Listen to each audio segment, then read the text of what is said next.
பெரிய ஆர்ம்ஸ்க்கு சீக்ரெட் என்ன தெரியுமா? என்னவா இருக்கும்? எனக்கு என்னடா தெரியும், கேளுடா. ட்ரைசெப்ஸ் தான். இன்னைக்கு ட்ரைசெப்ஸ் ஒர்க் அவுட்ஸும் அதோட கரெக்ஷன்ஸையும் பார்க்கலாம்.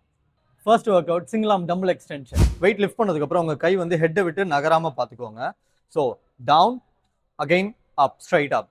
ஸோ வெயிட் லிஃப்ட் ஆகுறது உங்களோட ஃபோர் ஆர்ம்ல மட்டும் தான் லிஃப்ட் ஆகணும். ஸோ இங்கேருந்து ஷோல்டர் நகர்த்திட்டு இதெல்லாம் லிஃப்ட் பண்ணக்கூடாது. Just down up. அடுத்து ஸ்கல் கிரஷ். ஸ்கல் கிரஷ்ல எப்போவுமே மேலே லிஃப்ட் பண்ணதுக்கு அப்புறம் எல்போஸை நல்லா பின்னாடி தள்ளி வச்சுக்கோங்க. தள்ளி வச்சுட்டு behind your head full down and then up. Elbow அதுக்கப்புறம் மூவ் பண்ண வேண்டாம், வெறும் ஃபோர் ஆர்ம் மட்டும்தான். Next tricep push down. நிறைய பேர் புஷ் டவுனுக்கு நிறைய பொசிஷன் சொல்லுவாங்க. சிம்பிளான ஒரு பொசிஷன் நான் சொல்லித்தரேன்.